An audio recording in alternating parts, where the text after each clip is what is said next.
রান্নাঘর থেকে প্রত্যেককে শুভকামনা জানিয়ে আজকের পর্ব শুরু করছি। বাইরে প্রচণ্ড বৃষ্টি হচ্ছে, একেবারে কখনো রোদ কখনো বৃষ্টি, এর কোনো ঠিক ঠিকানা নেই। আজ আমি এই বর্ষার ঋতুতে, বর্ষার দিনে বর্ষার কোনো আইটেম নিয়ে আসিনি। আমি যেটা নিয়ে এসেছি সেটা একটা ডালের রেসিপি। এখন আমার গাছে প্রচুর লেবু হয়েছে, তো লেবু দিয়ে এখন একটা রেসিপি আজকে বানিয়েছি, লেবু ডাল। এর আগেও আমি লেবু ডাল আপলোড করেছি, সেটা অন্য ধরনের, অন্য রকমভাবে তৈরি করা। আজকের লেবু ডালের পদ্ধতিটা একদম আলাদা, আর এটাও খেতে খুবই সুন্দর নিরামিষ লেবু ডাল আজকে আপনাদের সঙ্গে শেয়ার করছি।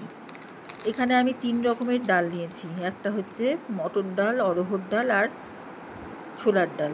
3 রকমের ডাল অল্প অল্প পরিমাণে, সমপরিমাণে ডালটা হবে, কিন্তু অল্প অল্প।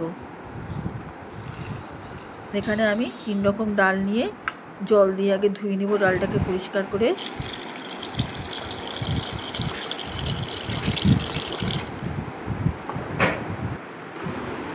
এখানে আমি এটা বাটনা নিয়েছি, যেটা জিরে, আদা, শুকনো লঙ্কা।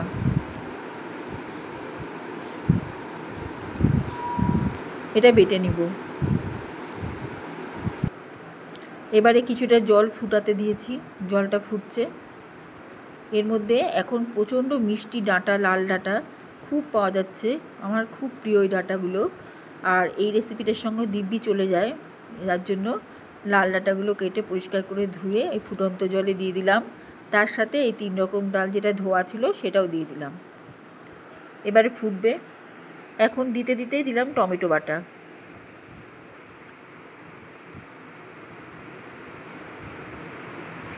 এখন দিচ্ছি জিরে, আদা, শুকনো লঙ্কা যেটা বেটেছি সেটা দিয়ে দিলাম।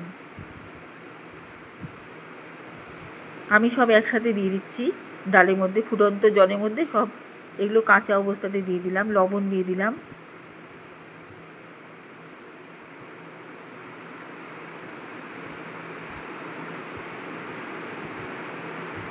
এবারে সম্পূর্ণ ডালের সাথে ফুটন্ত জলটা যেটা সব ছেড়েছিলাম সব একসাথে ফুটতে আরম্ভ করেছে। ডাঁটাগুলো সেদ্ধ হয়ে গেছে। এবার আমি ডাঁটাগুলো ডাল থেকে তুলে নিচ্ছি, ডালও গলে গেছে।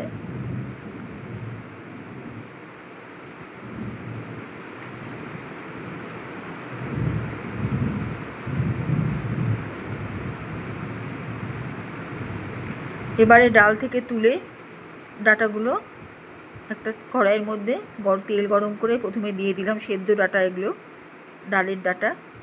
এর মধ্যে একটু লবণ ছড়িয়ে দিলাম। এর মধ্যে চিনি দিব, লবণ চিনি দিয়ে আগে ডাঁটাটা ভেজে নিব। ডাঁটা এমনি খুব মিষ্টি এখন, তবু আর একটু মিষ্টি হলে ভালো লাগে। এইভাবে লবণ চিনি দিয়ে দিলাম।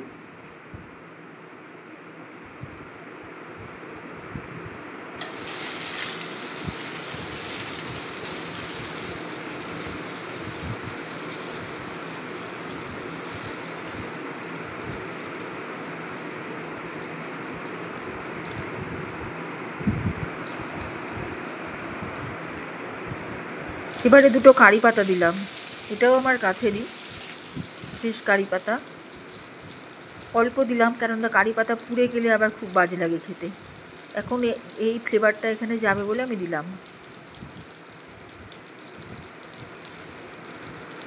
এই তেলের মধ্যে কারি পাতার ফ্লেভারটা চলে গেল। এবার সর্ষে দেব, গোটা সর্ষে। আমার কাছে কালো সর্ষে ছিল না, আমি সাদাই দিলাম। কালো সর্ষে দিলে আরও ভালো হতো। এবারে আমি ডালটা ঢেলে দিলাম। রান্না কিন্তু এখনও শেষ হয়নি, অনেকটা দেরি আছে এখনও।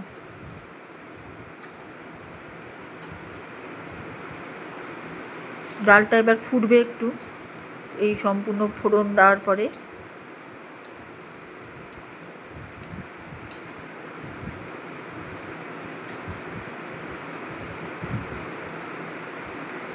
এবারে ডালটা তো এমনি যাতে গলে না যায়, দানা দানা যাতে থাকে, কারণ লেবু ডালটা আমি একদম যদি সম্পূর্ণ গলে মিশে যায় তাহলে বাজে লাগবে খেতে।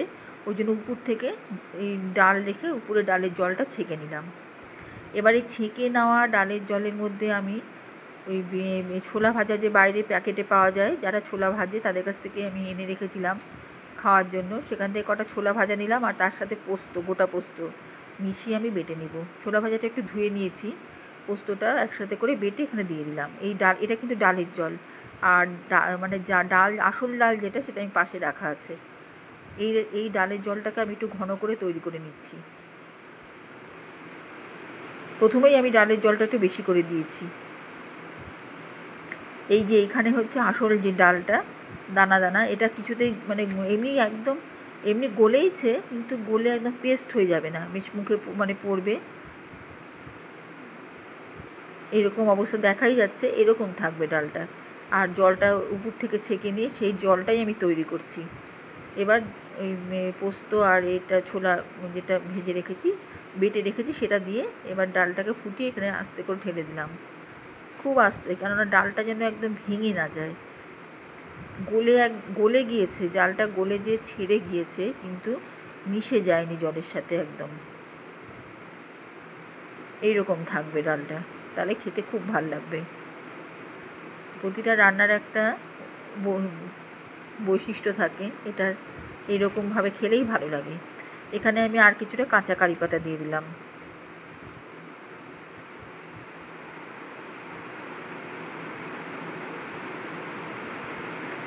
আমি এখানে খুব আলতো হাতে নাড়ব ডালটা।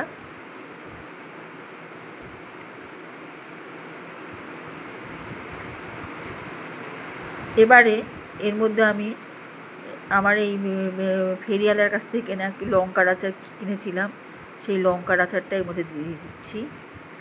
এই সব কিন্তু দিতেই হবে, যদি এই ধরনের ডালটা খেতে চান, তাহলে এই জিনিসগুলো দিতেই হবে। এবার লেবুর রস দিয়ে দিলাম, আর লেবুর একটা স্লাইস দিয়ে দিলাম। এতে হবে কি, একটা টক ভাব, সেটাও হালকা। আর এটা আমার কাগজি লেবুর স্লাইস, কাগজি লেবুর একটু রস করে এর মধ্যে দিয়ে দিলাম। আর লঙ্কার আচারটার জন্য একটা ঝাল ঝাল, লঙ্কার আচারের মধ্যে অনেক কিছুই দেওয়া থাকে, ভিনিগার টিনিগার হাবিজাবি অনেক কিছু থাকে, তো সেই ফ্লেভারটাও কিন্তু এই ডালের সাথে মিশছে। কাজেই লঙ্কার আচার, লেবুটা ওরমভাবেই পরপর দিতে হবে।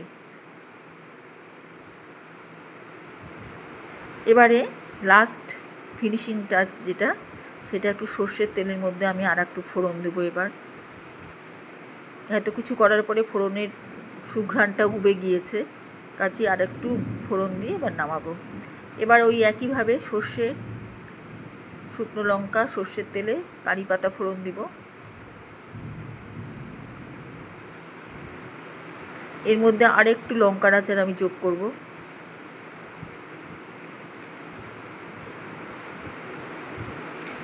এবার দিলাম হিং। খেয়ে দেখবেন ডালটা। হিং দেওয়ার পরে এই ফ্লেভারটা শেষ পর্যন্ত পেটে যাওয়ার পরেও এই ফ্লেভারটা থেকে যাবে, এতটাই সুন্দর সুঘ্রাণ। এবার আমি নুন চিনি দিলাম, এটা কিন্তু দিতেই হবে, কারণ ডালের মধ্যে একটা শেষ পর্যন্ত একটা স্বাদ থেকে যাবে। এবার দিলাম লঙ্কার আচার, এই ফোড়নেই সব যাচ্ছে কিন্তু। এতে হলো কি, ঝাল, নুন, মিষ্টি, ফ্লেভার সব একসাথে ফোড়নে থাকলো। এবার আমি তৈরি করা ডালটা আস্তে করে ঢেলে দিলাম, কারণ যাতে ভেঙে না যায় আর মিশে না যায়, গলে না যায়, এইরকমভাবে যাতে থেকে যায়। সামান্য ফুটবে, খুব সামান্য তৈরি করে, বেশি ফুটলে আবার ঘন হয়ে যাবে, তখন আবার এই একটা জলীয় ভাবটা না থাকলেও ভালো লাগবে না। অসম্ভব ভাল লাগে এই ডাল। আমরা আজকে মিষ্টি মিষ্টি ঝিঙা পোস্তর সঙ্গে এটা খেয়েছি, আর তার সাথে পটল ভাজা। একদিন শনিবার বা নিরামিষের দিন এইরকম ডাল দিয়ে, ঝিঙা পোস্ত দিয়ে, মিষ্টি মিষ্টি করে ঝিঙা পোস্ত, আর তার সাথে মোটা মোটা যে পটলগুলো পাওয়া যায় দানা দানা, ওই পটল একেবারে সুন্দর করে নরম করে সফট ভেজে খেয়ে দেখবেন, মনে হবে যে খেয়েই যাই সমানে, সব এক সপ্তাহ ধরে নিরামিষই খেয়ে যাই এরকম।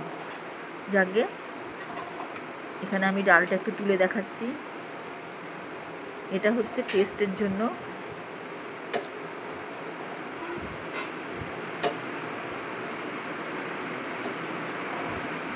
এখানেই এই রান্নার সমাপ্তি।